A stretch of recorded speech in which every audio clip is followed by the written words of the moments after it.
Look up at the night sky on a clear evening. You'll notice something strange.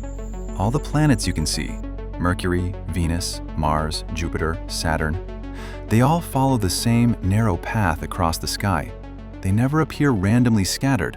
They stay locked in a cosmic highway, like cars on an invisible freeway stretching across space. Why? What force keeps them aligned like dominoes standing in a perfect row? And here's the part that'll blow your mind. This isn't just true for our solar system. Every planetary system we've discovered, thousands of them orbiting distant stars, they all follow the same pattern. Flat, orderly, almost impossibly organized. By the end, you'll understand the violent cosmic process that created this order from chaos, why asteroids that don't follow the rules got eliminated, and how this planetary alignment might actually save Earth from a killer asteroid someday. Remember when I showed you the last book? From that edition, I now have another book, and it exists for a very specific reason. At its core, this book is about one question. If we had to rebuild civilization from scratch, what would actually matter? I go chapter by chapter through ideas that shaped humanity, how we organize, how we cooperate, how we survive, and how we pass knowledge forward. Some sections hit me harder than I expected, like the pages on responsibility, about what we owe to each other when systems disappear, the spread of long-term thinking, how decisions echo far beyond our own lifetime, and the parts about forgetting, how comfort slowly erases the lessons that once kept us alive. This isn't just a book you read. It's one you think with. If you're interested in humanity, civilization, or self-improvement, this is a book that stays with you long after you put it down. It's also a great gift for someone curious, thoughtful, or asking bigger questions about the world. This edition reflects everything I believe is worth preserving and why these ideas still matter now. If you want a piece of humanity you can hold, check it out through the link below and use the code INSANE for 10% off. Let's start with the straightforward explanation, and then we'll dig into why it's more complicated than it seems. All the planets in our solar system orbit in roughly the same flat plane, what astronomers call the ecliptic, because they all formed from the same rotating disk of gas and dust surrounding the young sun. Picture a massive cosmic pizza, about 4.6 billion years ago. Our sun sits at the center, and swirling around it is a disk of material, the protoplanetary disk. As particles in that disk collided and stuck together over millions of years, they gradually built up planets. Since everything started in a flat disk, the planets ended up orbiting in that same flat plane. Simple, right? Disk of stuff makes planets. Planets stay in disk's plane. Done. Except here's the problem. Why was it a disk in the first place? Why not a sphere of material? And if material was flying chaotically, how did it settle into such perfect order? That's where the real story begins, and spoiler alert, it involves way more violence than you'd expect. Our solar system started as a giant, cold cloud of gas, mostly hydrogen and helium, floating in space. This cloud was enormous, maybe a light year across, just drifting in equilibrium. Then something triggered its collapse. Most likely, a nearby supernova, an exploding star, sent shockwaves rippling through space. That shockwave compressed our cloud just enough to tip it over the edge. Once compression started, gravity took over. The cloud began collapsing inward, molecules getting denser, temperature rising. As the cloud shrank, something crucial happened. It started spinning faster. This is conservation of angular momentum, the same reason ice skaters spin faster when they pull their arms in. As the cloud collapsed from light-year size down to something the size of our solar system, its rotation speed skyrocketed. And here's the key. That rotation had a direction. Even the tiniest initial spin, maybe from the turbulent motion of gas in the galaxy, gets amplified massively during collapse. So now you've got a collapsing, rapidly spinning cloud. The material can't collapse equally in all directions. Along the rotation axis, material falls straight in. But perpendicular to that? Rotation creates centrifugal force fighting gravity. Material gets flung outward, and the cloud flattens into a disk. The result? The cloud flattens, material settles into a disk perpendicular to the rotation axis, while the center becomes dense and hot enough to ignite nuclear fusion. The star is born, our sun. And surrounding it is a flat, spinning disk of leftover material. Think of it like a washing machine. Throw wet clothes in, start the spin cycle.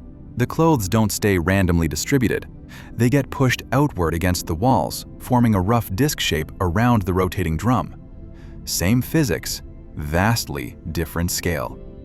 But here's what most explanations skip, and it's the most important part. Initially, the disk wasn't perfectly flat. Material was orbiting at all kinds of crazy angles. Some particles going clockwise at a 30-degree tilt, others going counterclockwise at 45 degrees. Complete chaos. So how did that mess become the orderly, flat disk we see today? Collisions. Brutal, destructive, planet-shaping collisions. Here's how it worked. If you've got particles orbiting at different angles, they're going to cross paths eventually. When they do, wham, they collide. Now, if two particles are orbiting in roughly the same plane, moving in the same direction, the collision is relatively gentle. They might stick together or bounce off softly. But if one particle is orbiting at a steep angle and smashes into a particle in the disk plane, that's a high-energy, high-speed collision. Those particles either shatter into dust or get knocked into completely different orbits, maybe even ejected from the system entirely. Over time, all particles orbiting at weird angles get eliminated through collisions. They smash into particles in the dominant plane and get destroyed or ejected. Meanwhile, particles already in that plane survive peacefully, gradually building into planetesimals, then planets. It's natural selection for orbits. The disk didn't start flat, it became flat through the elimination of everything that didn't fit. By the time planets finished forming, only the particles orbiting in that one dominant plane remained. That's why the planets are all aligned, not because they were magically created that way, but because everything that wasn't aligned got destroyed billions of years ago. Now, you might be thinking, okay, but if collisions were so important, wouldn't that destroy planets too? How did anything survive to become Earth or Jupiter? Great question, and the answer reveals something crucial about how planetary systems stabilize and why asteroids that still orbit at weird angles might actually be relics from the violent early solar system. Let me show you. Not everything in the solar system orbits in the ecliptic plane. Take a look at the asteroid belt between Mars and Jupiter. Millions of rocky bodies with orbits more tilted than the planets. The largest, Vesta, is about 329 miles in diameter. Some asteroids are tiny, less than 33 feet across. These asteroids have tilted orbits because they're leftovers that never finished planet formation. They're ancient remnants excluded from the main disk mechanism, cosmic rejects that didn't make the cut. And then there's Pluto. The dwarf planet's orbit is wildly different from the major planets, highly elliptical, traveling around the Sun in a squashed circle and inclined at 17 degrees to the ecliptic. This strange orbit gives Pluto unusual characteristics. For example, its orbit is so elongated that it sometimes crosses inside Neptune's orbit, actually getting closer to the Sun than Neptune does. The last time this happened was from February 7, 1979 to February 11, 1999. Pluto spent 2 decades as the 8th planet from the Sun. Why is Pluto so weird? Because it formed in the Kuiper Belt, a region beyond Neptune where icy bodies orbit in all kinds of chaotic paths. Pluto is essentially a Kuiper Belt object that happened to get big enough to round itself into a sphere. But it never went through the same orbital flattening process the inner planets did. It's a survivor from a different era of solar system evolution. Speaking of asteroids, some of them come dangerously close to Earth. These are called near-Earth objects, or NEOs. NASA tracks them obsessively because a large asteroid impact could end civilization as we know it. So space agencies are developing ways to deflect asteroid trajectories, to nudge them off course before they hit us. This is an entire field called planetary defense, and in September 2022, NASA conducted the first ever real test of asteroid deflection technology, the DART mission. DART, Double Asteroid Redirection Test, slammed a spacecraft into an asteroid called Dimorphos at 14,000 miles per hour. The goal was to change the asteroid's orbit just slightly, proving we could deflect a potentially dangerous object. And it worked, better than anyone expected. DART changed Dimorphos's orbit by 33 minutes. Understanding planetary orbits, why they're flat, how collisions shaped them, how momentum works in space, all of that fundamental knowledge directly contributes to our ability to defend the planet. The same physics that created the orderly solar system billions of years ago might someday save humanity from extinction. So we've got a flat disk, planets forming, everything orderly. Does it stay that way? Not exactly. Let's talk about orbital inclinations, the angle at which each planet's orbit tilts relative to the ecliptic. Earth's orbital inclination is 0 degrees by definition. Mars tilts at 1.8 degrees, Mercury at 7.0 degrees. These small deviations exist because gravitational interactions cause tiny perturbations that accumulate over time. Because the universe is chaotic, orbits that started perfectly flat drift slightly. Not much, but measurable. This chaos affects everything. The Moon is drifting away from Earth at 1.5 inches per year due to tidal forces. Over human timescales, these changes are negligible, but the solar system is always slowly evolving. So the flat disk we see today, it's not perfectly stable. It's slowly evolving, drifting, responding to gravitational chaos. But over human timescales, these changes are negligible. We can treat the solar system as quasi-static, predictable enough for our purposes, even though deep down, it's always shifting. The planets orbit in the same plane because they formed from a flat, rotating disk of gas and dust around the young sun.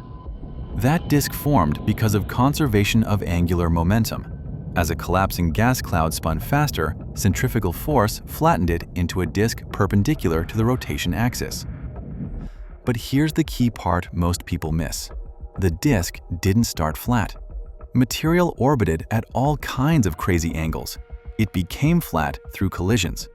Particles in tilted orbits smashed into particles in the dominant plane and got destroyed or ejected. Only particles orbiting in the statistically dominant plane survived. It's natural selection for orbits. Asteroids with tilted orbits are ancient leftovers from that violent process, bodies that failed to become planets. Pluto's weird orbit is a relic from its formation in the chaotic Kuiper Belt. And we now have proven technology, NASA's DART mission, to deflect asteroids, working 3 times better than expected, potentially saving Earth from future impacts. The solar system isn't perfectly stable. Gravitational chaos causes orbits to drift over millions of years. The Moon is moving away from Earth. Pluto's path is unpredictable far into the future.